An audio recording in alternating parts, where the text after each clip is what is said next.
বিষ্ণুপুরে আছি। এটা বিষ্ণুপুরের রাসমঞ্চ। চলুন আপনাদের রাসমঞ্চটা ভালোভাবে ঘুরিয়ে দেখাচ্ছি। তাহলে আপনারা দেখতে থাকুন রাসমঞ্চটা। Hello friends, welcome back to my channel Jajabor Bapi. Finally আমি বিষ্ণুপুরে চলে এসেছি। আমি আছি এখন বিষ্ণুপুরের বিখ্যাত ঐতিহাসিক স্থাপত্য রাসমঞ্চের সামনে। আমি এখান থেকে টিকিট কেটে নিচ্ছি। এখানে ছোটদের টিকিট লাগে না, মানে 15 বছর বয়স পর্যন্ত কারো টিকিট লাগে না, আর 15 বছরের ঊর্ধ্বে তাদের টিকিট লাগে। এখান থেকে আপনাকে অফলাইনে টিকিট কাটতে হবে। টিকিটের মূল্য 50 টাকা। আর আপনি অনলাইনে যদি টিকিট কাটেন, টিকিট সেখানে 25 টাকা করে দিতে হবে। বিষ্ণুপুর ভ্রমণ করতে গেলে প্রধান টিকিট আপনাকে এখান থেকেই কাটতে হবে, যার মূল্য 50 টাকা। এই 50 টাকার বিনিময়ে আপনি এখানকার সমস্ত মন্দির, সমস্ত ঘোরার জায়গায় আপনি ঘুরতে পারবেন।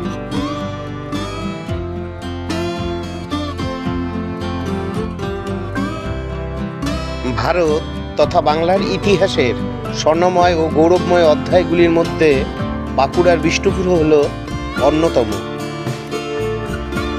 এখানে এই ফলকগুলোর মধ্যে সংক্ষিপ্ত ইতিহাস লেখা আছে। এটা হলো বেল দিয়ে লেখা আছে।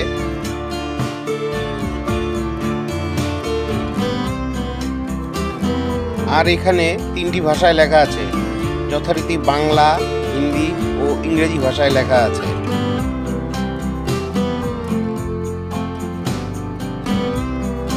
এই ফলকটিতে সতর্কবার্তা দেওয়া আছে যে কেউ যদি মন্দিরের কোনো কিছু প্রভূত ক্ষতি করে তার জন্য শাস্তির কথা লেখা আছে।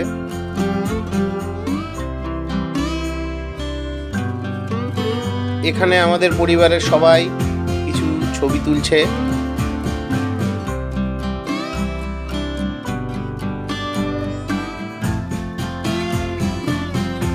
চলুন এবার রাসমঞ্চের দিকে যাওয়া যাক। তো যা বলছিলাম যে মল্ল রাজাদের মধ্যে বীর হাম্বির 1587 সালে সিংহাসনে বসেছিলেন। তিনি ছিলেন শৈব উপাসক। তিনি মহাপ্রভুর শিষ্য শ্রী নিবাস আচার্যের কাছ থেকে বৈষ্ণব ধর্ম গ্রহণ করেছিলেন। তিনি হলেন মল্ল রাজাদের মধ্যে সর্বপ্রথম বৈষ্ণব ধর্মের দীক্ষিত ব্যক্তি।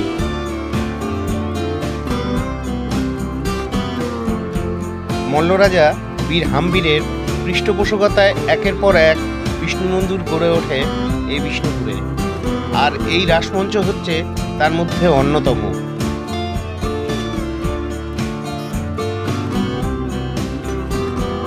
বীর হাম্বির 1600 খ্রিস্টাব্দে এই রাসমঞ্চটি প্রতিষ্ঠা করেন।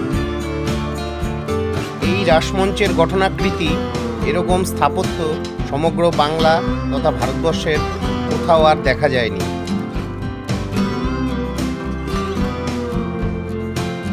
এই স্থাপত্যটি 5 ফুট উঁচু এবং 80 বর্গ ফুট জুড়ে অবস্থিত। এই স্থাপত্যটি লাল মকড়া পাথরের তৈরি, আর এই লাল মকড়া পাথরের আসনের উপরে ইট দিয়ে তৈরি করা হয়েছে, যার দৈর্ঘ্য হচ্ছে 35 ফুট। সম্পূর্ণ মন্দিরটি পোড়া ইটের গাঁথা। প্রচুর পরিমাণ চুন, গাছের আঠা, কাদামাটির মিশ্রণ ও সুরকি ব্যবহার করে মন্দিরটি তৈরি করা হয়েছিল। আপনারা বিষ্ণুপুর এলে এই মন্দিরগুলো যখন ঘুরতে যাবেন অবশ্যই গাইড নিয়ে নেবেন। তো আমরা এই মুহূর্তে গাইড নিইনি, কিন্তু পরবর্তীতে মন্দিরগুলোতে যাবার সময় গাইড নিয়েছিলাম। বিষ্ণুপুরে আছি। এটা বিষ্ণুপুরের রাসমঞ্চ। চলুন আপনাদের রাসমঞ্চটা ভালোভাবে ঘুরিয়ে দেখাচ্ছি। তাহলে আপনারা দেখতে থাকুন রাসমঞ্চটা।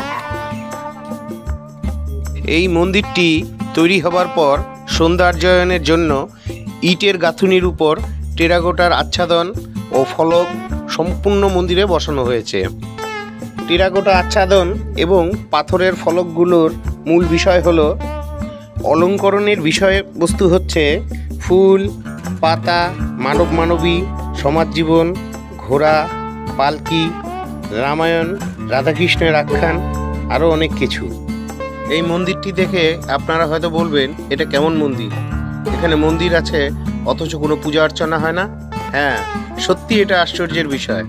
এটা আশ্চর্যের বিষয় হলো এই মন্দিরে কোনো পূজা হতো না, তবে প্রতি বছর মল্ল রাজাদের আমলে অঘ্রাণ মাসের রাস পূর্ণিমা তিথিতে বার্ষিক রাস উৎসবের সময় বিষ্ণুপুরের যাবতীয় মন্দিরের দেববিগ্রহ জনসাধারণের দর্শনের উদ্দেশ্যে এখানে আনা হতো এবং পূজা অর্চনা হতো।